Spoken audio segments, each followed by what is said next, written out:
بسم اللہ الرحمن الرحیم نحمدہ ونصلی ونسلم علی رسولہ الکریم۔ حضرات، میں آج آپ کو ایک بہت بہترین عمل دینے لگا ہوں، اور یہ بے اولاد حضرات کے لیے بہت قیمتی تحفہ ہے، بہت ہی میرے مرشد کا آزمایا ہوا عمل ہے۔ آپ اس عمل کی قدر کیجیے اور اس کو ضرور کیجیے۔ جس بے اولاد شخص نے اس عمل کو کیا اور 9 ماہ مسلسل کیا، اللہ تعالیٰ نے اس کو اولاد سے ضرور نوازا ہے، اولاد اس کو ضرور ملتی ہے۔ تو آپ اس عمل کو جو ہے معمولی نہ سمجھیے۔ یہ عمل ہزاروں لوگوں کا آزمایا ہوا عمل ہے۔ ایک شخص جس کو 30 سال اولاد نہیں ہو رہی تھی، اس نے جب یہ عمل کیا، اللہ نے اس کو اولاد کی نعمت عطا کی ہے۔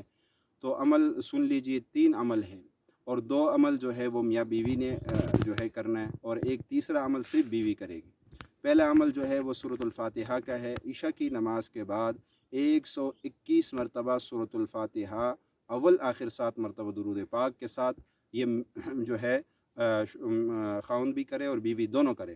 اور کرنا کیا ہے، اس کا طریقہ یہ ہے کہ جب آپ سورۃ الفاتحہ شروع کریں تو سورۃ الفاتحہ کے صراط الذین انعمت علیہم پر پہنچ کر آپ نے 3 مرتبہ یہ کہنا ہے، بمثل ابراہیم و یعقوب و زکریا علیہ السلام۔ اس کو 3 مرتبہ کیا کہ سورۃ الفاتحہ مکمل کرنی ہے، 121 مرتبہ۔ اور دوسرا عمل جو ہے وہ سورۃ الکوثر کا ہے۔ سورۃ الکوثر سارا دن چلتے پھرتے لاکھوں مرتبہ میاں بیوی دونوں پڑھیں۔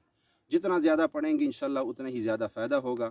اور تیسرا عمل جو ہے وہ صرف بیوی کرے گی، اور ہر نماز کے بعد وہ جو ہے وہ بیوی کرے گی، یعنی ہر نماز کے بعد اپنا ہاتھ پیٹ کے اوپر رکھ کر 70 بار جو ہے وہ یہ الفاظ پڑھنے ہیں، یا بارئ یا متین یا بدیع یا حافظ۔ ان 4 الفاظ کو 70 مرتبہ پیٹ کے اوپر ہاتھ رکھ کے ہر نماز کے بعد پڑھنا ہے۔ تو یہ 3 عمل جو کرے گا اللہ اس کو اولاد عطا فرمائیں گے۔ حتیٰ کہ فرمایا جو عورت بانجھ ہو چکی ہو، جس کی اولاد کی امید بھی نہ ہو، اگر وہ بھی اس عمل کو 9 ماہ مسلسل کر لے، اللہ کے فضل و کرم سے اللہ اس کو بھی اولاد عطا فرمائیں گے۔